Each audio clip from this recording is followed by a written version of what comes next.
Hello, me Derek Shapiro again here in Augusta, Georgia. Me Derek Shapiro. We have Vinny the Booch Bucci helping me out interviewing in Johns Creek, Georgia, right? In Duluth.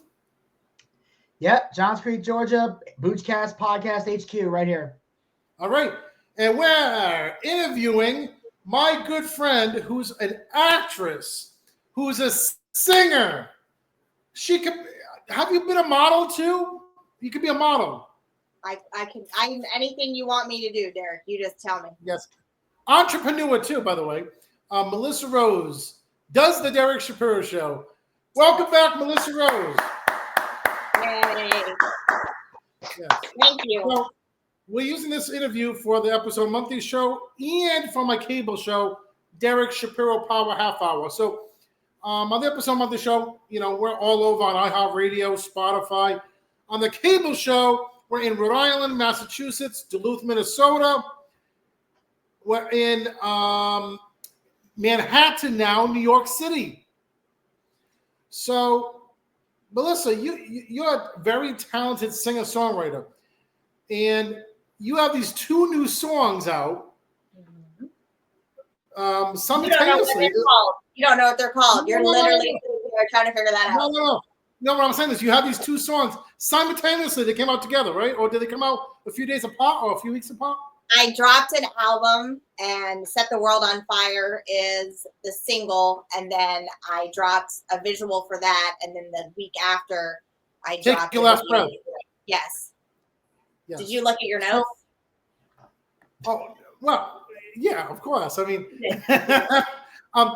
It did. so I mentioned to you off the air that your song, hold on one second. If I can go back to this. Hold on. Your song. Get the notes. Get the notes. Hold on. Let's see. Yeah. Set the world on fire. Set the world on fire. Set the world on fire. Oh, there they are. There are the notes. It's kind of like more dancey, too. You think? Yes. I think it's industrial, sir. Maybe like a mosh pit, but not so much like a. What kind of dancing are you doing? I don't know. Like I'm not saying it's a full dance. I mean, it's definitely what you said. Like, what did you say? What kind of rock was it you said? It's industrial. Yeah, definitely industrial. But I mean, your other song is not industrial. Hold on for a second over here. Take Your Last Breath. Take Your Last Breath is not a dancey. That's more industrial. Set the World on Fire is industrial, but plus has a dance edge to it because I put it on my. I don't know. I don't hear it as a dance track, but if it's not a full dance track, but I could feel dancing to it. Okay. Well, I mean, you can dance to anything. You can. Vinny, have you heard of two new singles yet? Yes, I did get a chance to listen to them. I definitely I will say Set the World on Fire. I liked it. It had kind of like the way the video was coming in, all the grainy stuff and moving around. It definitely had like a very old school like vibe to it. It kind of reminded me of like a Helter Skelter kind of music video. And I mean that complimentary, obviously. But yeah, it was very good. Like they just had different pictures and a lot of like, was this supposed to be a political song or no? Am I way off base? No, that's right. I mean, it's basically just about the world and going to shit, right? Because there's a lot of tension in the world, whether it be on social media or the news, and everything's very political now. I feel like it appears that we are more divided if you look, in the media sense. Yeah. And I feel there's a lot of concentration on trying to keep people more divided than being unified. And it's almost like, yes. No. So when you do the writing process of Set the World on Fire, how many days does it take you to like put down the lyrics, put down the. Well, when I dropped this album, The Collection 2, I wanted it to be very heavy on the industrial because I was listening to like a lot of like 9 Inch Nails and Ministry and filter, things I grew up on in high school. And I kind of went to my producer and I gave him like ideas for tracks that I wanted to do. And then when I heard this song, it just gave me a very much, I don't know, like a very angry, like edgy feel. And I don't know if I was watching the news or what I saw online. I don't know, maybe I saw something online and I just felt like the world was about to erupt. Like I just feel like there's so much tension that I feel like we're like a boiling pot and the top's about to blow off. They actually said recently, I saw a news thing that there's a volcano that might erupt in Alaska in the next few days to months. And by the time this comes out on the cable show or all the episode of the show, the volcano could erupt. Do you think your song's like a volcano that erupts? Yes, I feel like it might be. It might be that climax that you've all been waiting for. Do you think you're more edgy now than you were like when I first met you over 10 years ago? I definitely feel like I'm more cranky than I was. I'm more cranky too, actually. Because I don't know if it's because I'm getting older, but like it's because you're a Jew. Well, yeah, but true. And I true. can say that because my dad is a Jew and he's super. No. But literally. Oh, you're probably gonna have to. Oh my God, you're gonna have to edit that all out because that was not anti-Semitism, I promise. No. But literally. Oh but yeah, literally. We're gonna have to roll that. We're gonna have to roll that all back and start all over again. No, but literally. We have to. Yeah. Oh well. Anyway, I'll let it. I'm keeping it for the episode monthly show, okay? But anyway, but no, seriously, when I'm back home with my parents and my daughter and my son, I have a dinner. I'm more cranky now, like because I have a lot of stuff that bug me more as I get older. You know what I'm saying? Like off the camera, Derek Shapiro, I tell how it is. You know what I'm saying? And my 24-year-old daughter, as a daughter, says, "Dad," she picks at it. You know what I'm saying? As dad, I think whatever. But it makes a fun, interesting conversation. You know what I'm saying? But why do you feel that you're more cranky now than you were, I don't know, 10 years ago? Because, like you said, the world's is erupting in a volcano. You know what I'm saying? It's like erupting. It's like crazy. Like I have different opinions, and I'll say it how as it is. I'm a realist. I think you're a realist too, don't you? Yeah. Well, do you think? Okay, so I wish I need to find this, but I guess it's a documentary. And it was a guy that watched his parents that were older, and all they did was watch like talk radio listen to talk radio or watch the news. And as you get older, I guess the stereotype is like old people are always watching the news, right? And they are all these talking heads, and they just get more and more angry. Like, and I guess they say whatever you're consuming makes you feel a certain way, right? So if all I'm doing is watching violence and everything, I hate this or I hate that, or everything is very angry, then in turn I'm going to be angry. So do you feel that your consumption is more negative or positive? Kind of in between, but I'm more negative than I was years ago. Definitely. Why do you think that is? Just life. You think it's life, or do you think it's like things that you're watching? I don't know, Vinny. What do you think? I think it's more about like what people go through in life. Like I think it's like because it's one of those things where like you've been watching it, like when you're watching a movie or something, and there's always like a movie where like there's an old guy that lives next door, and he's always like cranky or grouchy and get off my lawn and that kind of thing. And they're like, wow, he's a jerk. And when you're a kid and you watch a movie like that, you're like, that guy's a jerk. Why is he always in a bad mood? And then you become an adult and you're like, I think I see why. Like, it's like sometimes you go through a lot of BS and that can make you cynical, or, it's like one of those things where, if you've been like you had your heart broken, or someone took advantage of you, or you've been cheated a lot by a lot of people, it can make you cynical or annoyed, or you have a low tolerance for stupid things. Like that thing about me, I wouldn't say I don't think I'm crankier than I was 10 years ago, but I know my patience is thinner than it was 10 years ago. Patience too. Yeah, I feel that too. Like as you get older, your patience. I mean, I'll be honest with you. I've always been that get off my lawn person. Like I'm pretty introverted. I don't really like to be bothered. I don't like my routine to be adjusted. Like I just like kind of like to live my life. So when stupidity really irritates me more than anything. Yes, me too. Totally me too. By the way, I went to emergency room recently, and the patience was not thin. Yeah, I think that went over like a lead balloon. Yes, it did. All right, so also, listeners at home, Milyssa and I have built up a tolerance to these corny jokes, so that's why we can just sit here and just be like, yeah, whatever. A decade of that will do it to you. Yeah. Also, maybe it's you. Maybe it's you there. Yeah, it could be. So, take your last breath.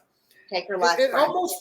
It's kind of scary, the title, because when you think about it, anybody could take their last breath at any moment of the day. I could die right now, right here on camera. Yeah, that is scary.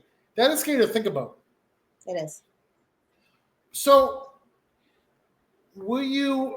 This song was definitely more angrier than the other song. Yeah, that's like the self-hate song. It's like a suicide song. Oh, it's a suicide song. Did you watch the video? You say I no. listen to the music. You better play it off. Play it off, Jared. Play it off like you. I saw the video. I watched a little bit. No, I watched it a little bit. But mostly I'm driving, and I listen to your songs as I'm driving. So I gotta. This is just a side note. You can just stop the recording. This is just me, you as friends. I feel like if you invite someone on, like you have to watch the content. You know what I mean? Right? Yeah, I did watch it. You need to be well versed in what you're talking about. Yeah. No. I love this song.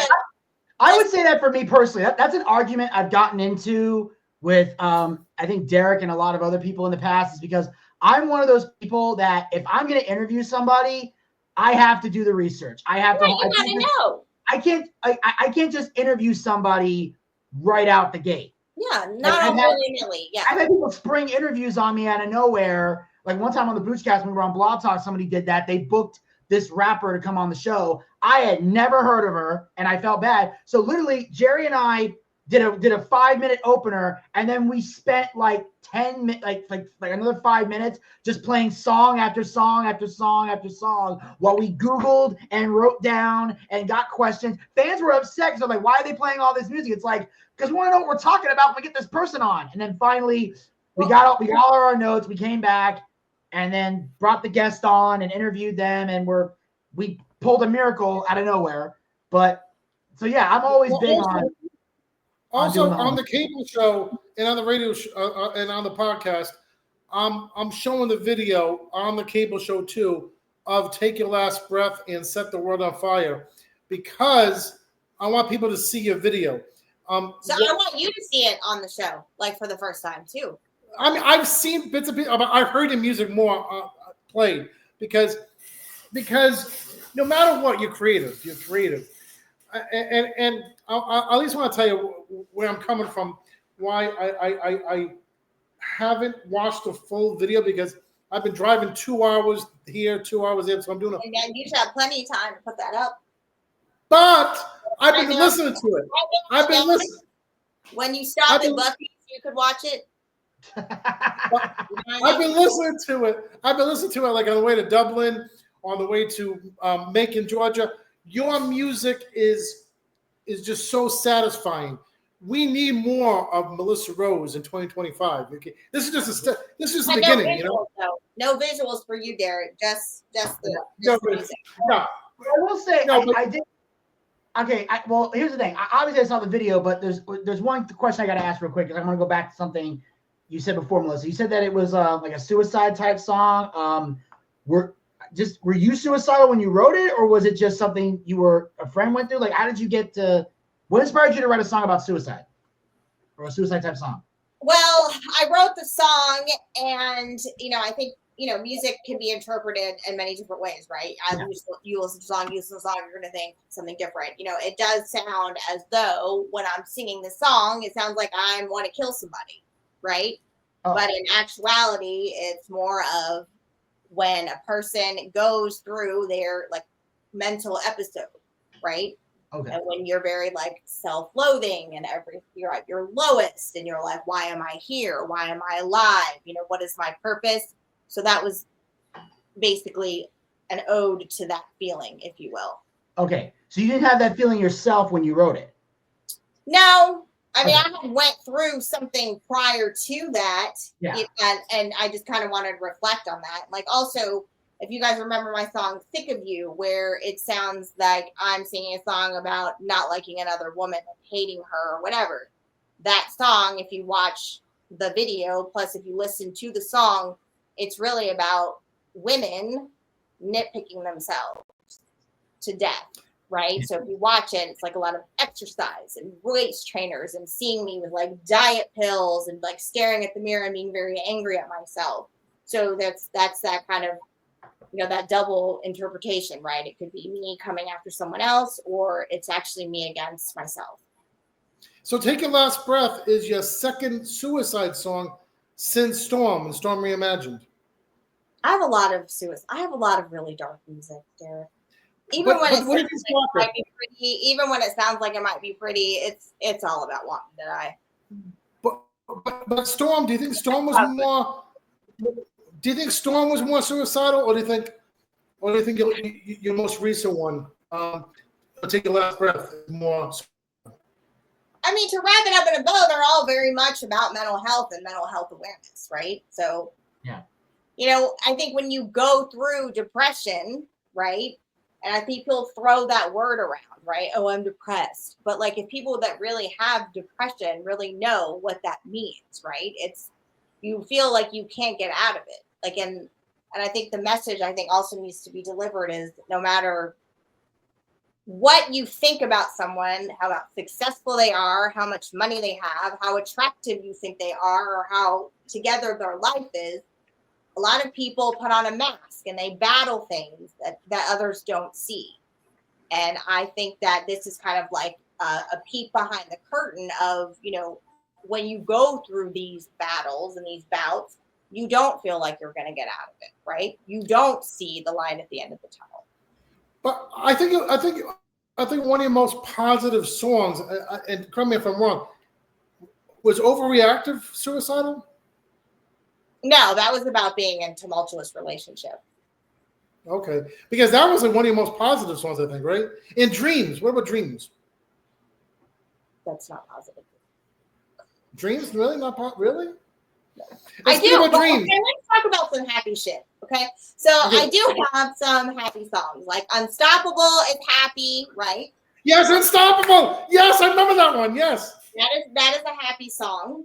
You know, yes. Turn the Page is a happy song. Okay, Turn the Page. Yep. Yeah, Feeling Good with Raziel is a happy song. Yeah. I do and have One on One is a happy song. That's a happy love song. Ecstasy is a happy love song. Fierce and Fabulous is happy. Fierce and Fab, yes. Oh my God, that was a old school Milyssa Rose. So I do have some happy songs. Well, I know one song she has. I don't know if it classifies as a happy song, but it's very upbeat, and it's one that it was one of my favorites when back in the day when we used to do shows in bars and stuff, and Milyssa and I were together. Busted, yes, exactly. Busted was yes. Oh my God. That was written for me. That was about a cheating spouse or boyfriend, girlfriend, or whatever. And also too, just want to let people know that by the time this comes out on the cable show, April 21st rather, is when. So in a month from now. Yes. So that's when the cable show comes out. You're on the cable show in April. I'll put this in April. So next month is when you're in my movie, Dreams. And I forget what character you play. By then, for the cable show, I'll have the what do you call it, the trailer out. But you don't have my character? You don't know what character I play? You just played a great lady friend of my character, Vinny Bucci's character. And my character comes to Atlanta. We recorded that at the nice hotel in Marietta last year. Oh, the one that we thought was going to be sketchy, and it was nice. Yes, it was kind of nice. Yes, it was nice. It was nice and clean. I thought that it was going to be very rapey, but it wasn't. But I'm telling you, we did that scene. It wasn't rapey. I know. But we did that scene very good, didn't we? Right? We had fun late night doing that. Oh my god, that was so long ago. It was like a year ago. So you haven't put that out yet. So I'm recording right now another movie. So I usually record my movies a year ahead of time. So that's because, especially when he used to travel, like when he lived up in Rhode Island and Massachusetts and everything. Like every time he would come down here, he would just try to knock out 4 or 5 movies in one sitting. Like literally, I would meet up. We would record one thing for one movie, then record another thing for an entirely different movie, and that's how he would do them. I know Mall. I think I literally had to leave. I just finished subbing at a school, drove all the way to North Point Mall, and then we were there shooting that scene. And apparently, that's when I was like the pastor again. And yes, what was convenient was I already was in a suit because I wear a suit when I substitute teach in certain schools. Unless it's after school program, then I dress a little more casual. But I was already in my suits. I literally got in the suit, drove down there, shot that. So I don't even know what character I played for Dreams. I have no idea. I don't remember. Like I don't remember what character I played till he puts out the trailer and I see what I'm wearing and I go, okay, that was for that film. Weren't you like? Didn't you write a book? Wasn't that what it was? And I interviewed him. Yes, I think so. I think my character and that was the night that Jerry came. Yes. Jerry came, and then we talked about T-girls. We talked about T-girls. Yeah. Oh my God, yes. Well, we always talk about T-girls with Jerry because really, Jerry is like the T-girl king. Yes. He knows them all of them. Yes. We should get Jerry on, and then we should bring his harem of T-girls. I'm telling you. Yeah. We should interview them. And will these T-girls have some tea to drink? We can spill the tea with the T-girls with Jerry. And I want to know how Jerry knows every T-girl from Indiana to Florida to Chicago. He knows them all. How? Yeah. I want to know. Well, yeah. Get him on the horn. I need to know. By the way, Milyssa, where can people find information? Tell everybody. You should know. No. This is where you can plug. No, this is you. I know it's MilyssaRose.com, right? It's mrosemusic.com. Mrose, yes. Mrose Music. It has all my links, and then it's Milyssa Rose, Milyssa Rose, and I'm on YouTube and Facebook and X or Twitter, whatever you want to call it, and all I'm everywhere, and Spotify and Apple and you're on Amazon Music you're on Amazon Music on my show. I'm in all the places that you would find music. Okay.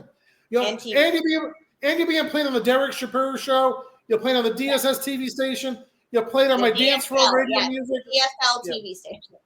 DSS TV station. All right. Okay.